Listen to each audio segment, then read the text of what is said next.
À la fille, à la famille, je suis très heureuse de vous retrouver. Vous m'avez beaucoup manqué.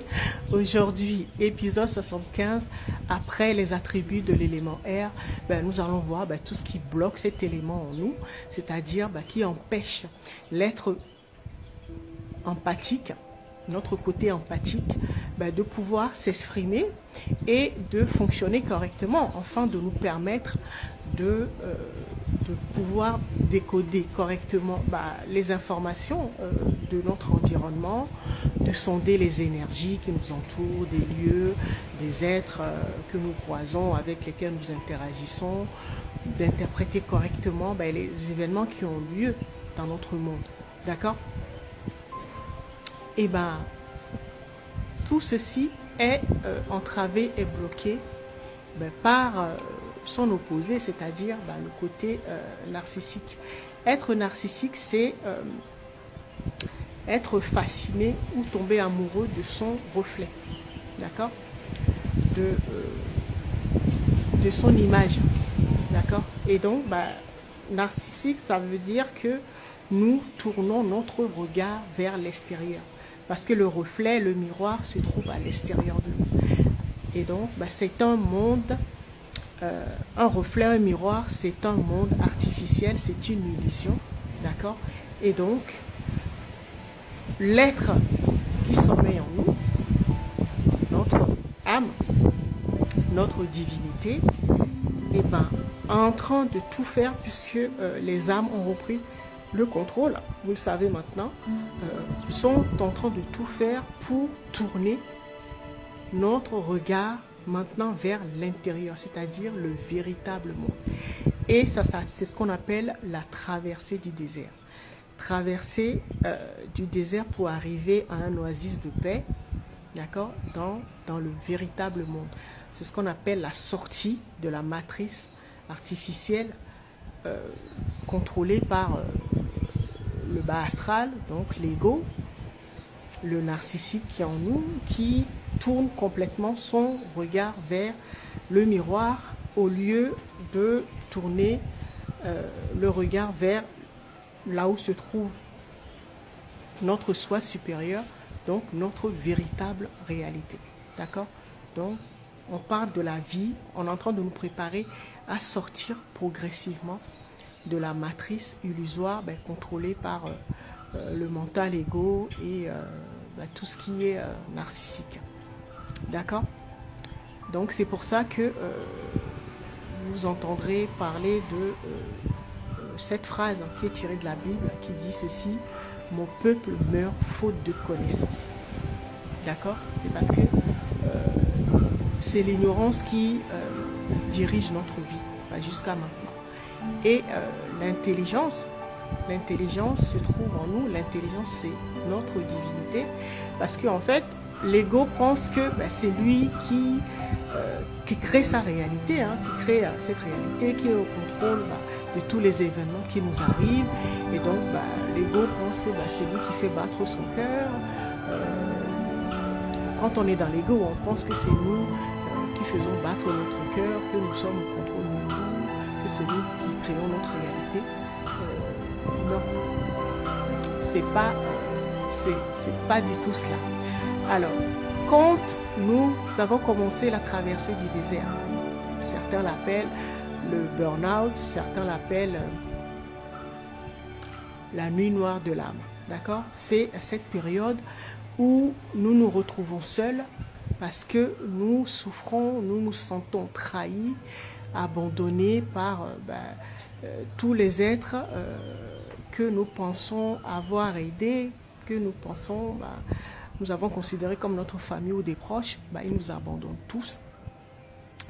Et donc, on s'en veut, on pense que tous les sorciers, tous les mauvais sorts se sont ligués contre nous.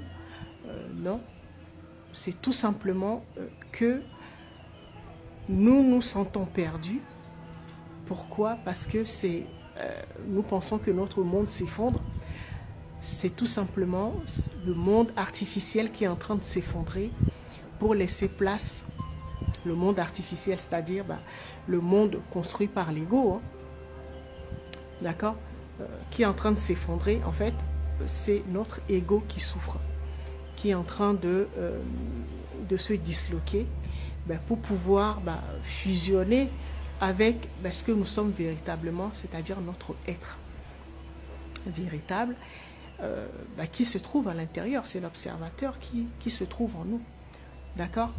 Et donc, si vous remarquez bien, quand vous faites votre traversée du désert, je suis sûr, soit vous l'avez déjà vécu ou vous êtes en train de le vivre, sinon vous ne serez pas là, et vous avez l'impression que tout le monde vous tourne le dos et vous vous retrouvez seul. D'accord? Et justement, c'est quand ça vous arrive, c'est que vous êtes en train d'être délivré. D'accord? Parce que quand il n'y a plus personne sur qui s'appuyer ou nous comprendre, nous expliquer ce qui nous arrive, et c'est là que le maître intérieur, le véritable maître, nous prend en charge. C'est là qu'il apparaît. D'accord? Parce qu'avant, nous étions complètement déconnectés de ce que nous sommes véritablement. Et donc, à vouloir faire carrière, épargner, toujours dans l'action, avoir des diplômes, se marier, avoir des enfants et tout cela. Et quand la traversée du désert arrive, tout ça nous est coupé. D'accord? Si on a passé notre temps à construire un mariage, ça termine par un divorce. À faire carrière, on n'a plus rien. Soit on se retrouve malade. En tout cas, tout s'effondre. Tout ce que nous avons construit s'effondre. D'accord? Et donc, quand ça nous arrive, ça veut dire que l'être véritable, notre divinité, notre soi supérieur, est en train de prendre le contrôle. Donc, ça veut dire que il est en train de nous préparer, d'accord, à vivre au-delà, à l'extérieur de la matrice, à sortir de la matrice. Alors, ça se manifeste actuellement par des coupures de courant un peu partout, là en Afrique, je sais également en Europe, il y a des coupures de courant. Et quand il y a une coupure de courant, sachez que c'est que vous avez été déconnecté temporairement de la matrice illusoire, du monde, du faux monde en fait. D'accord? Faites l'expérience si vous avez l'habitude de vous connecter, de méditer. Méditez pendant qu'il y a une coupure de courant. Vous m'en direz, vous verrez la différence. D'accord? Tout simplement parce que on est en train de nous préparer, de préparer notre ordinateur quantique, ce que j'appelle l'ordinateur quantique, c'est notre tête, à pouvoir fonctionner correctement. Je vous expliquais la dernière fois que pour déconnecter l'implant qui induit la peur, c'est-à-dire les émotions négatives et tout ça, ça commence par des bourdonnements dans l'oreille gauche. Ensuite, ça part à l'oreille droite. Et donc, vous avez tout l'alignement là. Vous voyez, les oreilles, les yeux, d'accord? C'est comme une bande radio. Et donc, vous aurez, c'est comme si vous aviez, votre tête, c'était une télé. Donc, vous avez le son, l'image, d'accord? Ce qu'on appelle le troisième œil. Hein. Vous savez maintenant que c'est le chakra 6, le chakra de la vision et le chakra coronal, le chakra 7, d'accord? Et donc, là, le chakra de la vision, le chakra 6, c'est ce qu'on appelle la glande pituitaire, d'accord? Et ça correspond à ce qu'on pourra dire la télé ou l'ordi, d'accord, l'écran. Et le chakra coronal, la glande pinéale, qui se trouve plutôt ici et pas là, ce sont les antennes, d'accord. Et donc, c'est ça qui nous permet de nous connecter à toutes les dimensions, parce que toutes les dimensions sont déjà là. Tous les êtres portent les archives. D'accord? Ce qu'on appelle les archives akashiques, puisque ça correspond au parcours de chaque âme. Donc, tout existe déjà, tous les espaces-temps sont déjà là, toutes les dimensions, tous les êtres en fait sont déjà là.